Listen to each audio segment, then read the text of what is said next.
Kami mahasiswa STE Sampi, Prodi Manajemen semester 2 yang beranggotakan 5 orang. Yang pertama saya sendiri, Sylvia Octaviana. Yang kedua Delvia Eko Putri. Yang ketiga Angelia Putri. Yang keempat Pirawati. Dan yang kelima Jelly. Korupsi. Apa itu korupsi? Pengertian korupsi berkembang dengan begitu banyak definisi. Hal ini disebabkan karena definisi korupsi dapat ditemui dalam berbagai perspektif, baik melalui arti kata secara harfiah, mendapat berbagai pakar, maupun berdasarkan legislasi yang mengaturnya. Secara internasional, belum ada satu definisi yang menjadi satu-satunya acuan di seluruh dunia tentang apa yang dimaksud dengan korupsi. Sebagai mahasiswa harus tahu ya, kata korupsi berasal dari bahasa Latin corruptio atau corruptus yang bermakna busuk, rusak, menggoyahkan, memutarbalik, menyogok. Berikut ini terdapat beberapa ciri-ciri korupsi, terdiri atas melibatkan lebih dari satu orang. Setiap perbuatan korupsi dapat mungkin dilakukan sendiri, pasti melibatkan lebih dari satu orang. Bahkan, pada perkembangannya dilakukan secara bersama-sama untuk menyulitkan pengutusan. Apa saja bentuk-bentuk korupsi? Yang pertama ada kerugian keuangan negara, yang kedua ada suap menyuap, yang ketiga penggelapan jabatan, yang keempat pemerasan, yang kelima ada perbuatan curang, yang keenam ada benturan kepentingan dalam pengadaan, yang ketujuh ada gratifikasi. Dasar hukum pemberantasan korupsi. Pemberantasan korupsi adalah serangkaian tindakan untuk mencegah dan menanggulangi korupsi atau melalui upaya koordinasi, supervisi, monitor, penyelidikan, penuntutan, dan pemeriksaan sidang pengadilan dengan peran serta masyarakat berdasarkan peraturan perundang-undangan yang berlaku. Tindak pidana korupsi. Pemberantasan korupsi telah menjadi salah satu agenda utama pembangunan Indonesia maupun dunia, dan upaya pemberantasan korupsi merupakan kewajiban setiap unsur pembangunan di Indonesia. Tindak pidana korupsi yang selama ini terjadi tidak hanya merugikan keuangan negara, tapi juga telah melanggar hak-hak sosial dan ekonomi masyarakat secara luas.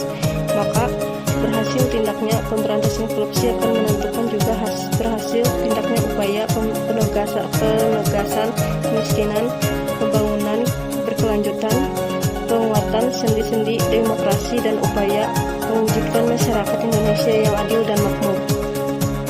Bahwa berdasarkan data kasus tindak pidana korupsi yang ditandatangani KPK sejak tahun 2004 sampai dengan 30 September 2017, jumlah pelaku tindak pidana korupsi dari lingkungan swasta semakin meningkat 55%. Hal ini menunjukkan bahwa korupsi tidak hanya melibatkan pelaku dari pegawai negeri sipil atau penyelenggara negara ataupun penegak hukum, namun juga pelaku dari dunia usaha bisnis.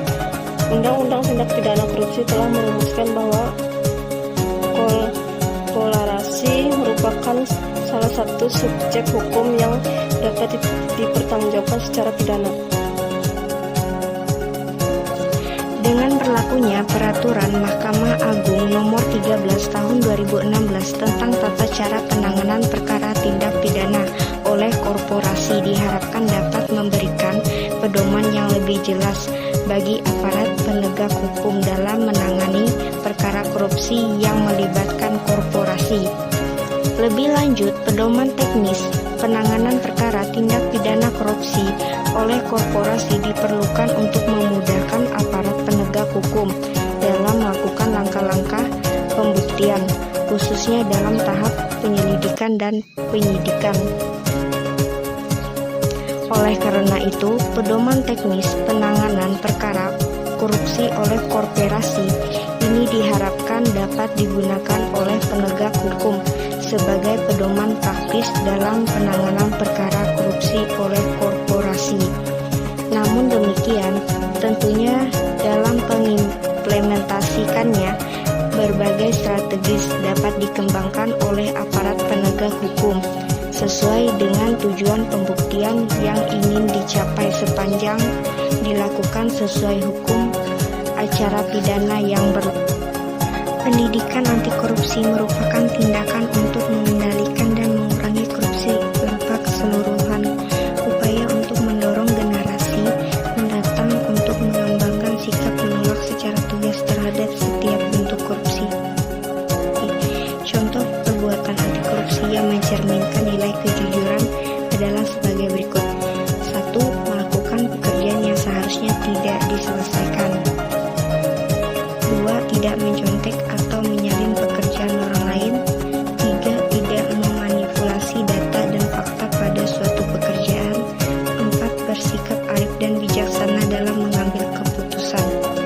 Membudayakan gerakan anti korupsi adalah upaya yang sungguh-sungguh dan berkelanjutan dari penguasa pemerintah menanamkan pemahaman bahwa korupsi adalah perbuatan yang bercela berdasarkan agama, sosial, dan hukum. Kampanye anti korupsi bersama pemerintah daerah menindaklanjuti surat deputi bidang pencegahan Komisi Pemberantasan Korupsi KPK nomor B3250 DKM 0201101407/2020 terkait kolaborasi kampanye anti korupsi bersama pemerintah daerah. Kementerian Dalam Negeri perlu menyampaikan beberapa hal berikut. 1. Kampanye pencegahan tindak pidana korupsi adalah upaya untuk memperkenalkan nilai-nilai anti korupsi kepada masyarakat.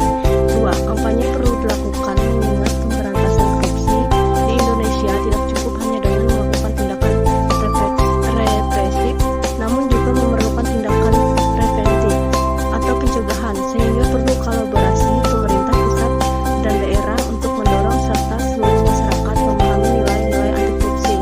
3. Kampanye anti korupsi dilakukan melalui penayangan materi sosialisasi, kampanye dan pendidikan anti korupsi dalam sebagai kanal media, antara lain media elektronik, sosial media atau digital atau media luar ruangan. Gerakan anti korupsi. Korupsi yang telah terjadi secara meluas, sistematik, dan kualitatif telah merugikan keuangan negara, perekonomian nasional, dan penghambatan pembangunan nasional. Sehingga dalam upaya pemberantasan korupsi yang efektif dan efisien diperlukan kerjasama yang erat antara seluruh elemen masyarakat. KPK sebagai lembaga negara yang dibentuk berdasarkan Undang-Undang Nomor 30 Tahun 2002 dibentuk dengan tujuan meningkatkan daya guna dan hasil guna terhadap upaya pemberantasan tindak pidana korupsi. Dalam pelaksanaan tugas KPK sangat membutuhkan kerjasama dan bantuan institusi lain maupun bantuan dari berbagai pihak sesuai Undang-Undang Dasar Nomor 30 Tahun 2002 tentang Komisi Pemberantasan Tindakan Pidana Korupsi, bahwa Komisi Pemberantasan Korupsi dapat menyusun jaringan kerja atau networking yang kuat dan memperlakukan institusi yang telah ada sebagai customer partner yang kondusif sehingga pemberantasan korupsi dapat dilaksanakan secara efisien dan efektif, khususnya pada penyelenggaraan lembaga nasional. Peran lembaga pendidikan atau dunia universitas sangat strategis dalam upaya percepatan pemberantasan tindak pidana korupsi. Sejak berdirinya 11 tahun yang lalu, KPK telah melakukan kerjasama dalam bentuk nota kesepahaman atau Memorandum of Understanding (MOU) dengan 82 perguruan tinggi negeri dan swasta di Indonesia. Sebagai salah satu implementasi kerjasama, di antaranya melalui peran aktif 34 perguruan tinggi dalam kegiatan perekaman persidangan Tipikor dalam rangka pengawasan dan mendorong transparansi peradilan di 33 provinsi di Indonesia. Selain itu, beberapa fakultas hukum di Indonesia telah melakukan kajian terkait tindak pidana korupsi maupun eksaminasi atau bedah kasus terhadap putusan peradilan dan secara mandiri membangun pusat studi yang mengusung isu fokus anti korupsi. Selain itu, kerjasama KPK perguruan tinggi dalam bidang pencegahan korupsi antara lain melalui pendidikan anti korupsi atau kurikulum anti korupsi, penelitian, sosialisasi, dan partner kampanye anti korupsi. Sedangkan dalam bidang penindakan kerjasama dengan perguruan tinggi dalam hal pemberian keterangan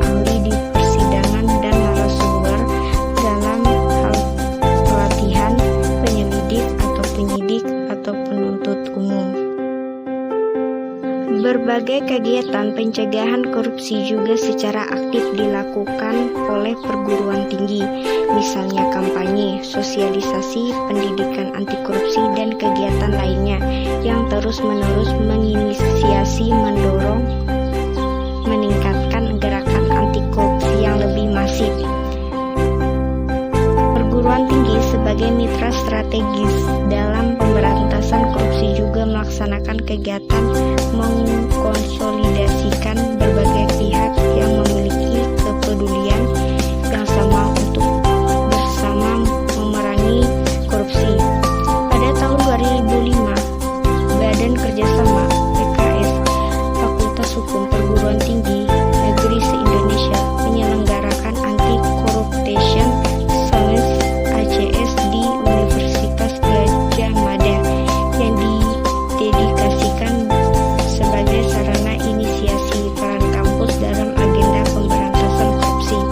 Salah satu rekomendasi penting sebagai hasil dari forum ini adalah mendorong kampus untuk mendirikan pusat kajian yang berfokus pada isu anti korupsi dan mengembangkan model-model pendidikan anti korupsi di perguruan tinggi.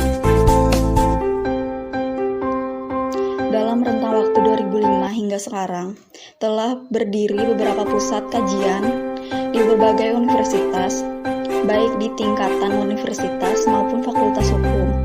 Namun, sampai saat ini belum ada pertemuan lanjutan dari ACS tahun 2005. Pertemuan ini sangat dibutuhkan untuk mengidentifikasi peran yang sudah dilakukan kampus peserta ACS maupun kampus-kampus lain di Indonesia, sekaligus menjajaki sinergitas dan peningkatan potensi kerjasama antar pusat kajian tersebut. Dengan diadakannya pertemuan tersebut, maka diharapkan terjadinya konsolidasi upaya pemberantasan korupsi berbasis kampus. Berbagai fakta menunjukkan betapa signifikan kontribusi yang diberikan kampus dalam mengawal amanat reformasi selama ini. Dan dengan sumber daya manusia yang dimiliki, diyakini kampus tidak hanya mampu merumuskan problem korupsi yang menjadi masalah bangsa selama ini, namun juga mampu memberikan alternatif solusi guna percepatan pemberantasan beserta strategis intervensinya. Dengan bekal besarnya antusiasme peserta ACS 2005, untuk tahun 2016, ini KPK dan Pusat Kajian Anti Korupsi UGM atau Pukat UGM berkomitmen untuk melaksanakan konsolidasi lanjutan dari hasil yang sudah dicapai di tahun 2005 tersebut. Adapun tujuan dari kegiatan ini yaitu buat peran perguruan tinggi dalam pemberantasan korupsi sekaligus meningkatkan sinergis antara perguruan tinggi dengan Komisi Pemberantasan Korupsi, memperkuat peranan perguruan tinggi dalam menciptakan lingkungan kampus yang bebas dari korupsi. Berbagai pengalaman inisiasi, pembentukan dan pengembangan pusat kajian anti korupsi di masing-masing perguruan tinggi merumuskan rencana kerjasama pencegahan korupsi antar pusat kajian anti korupsi perguruan tinggi.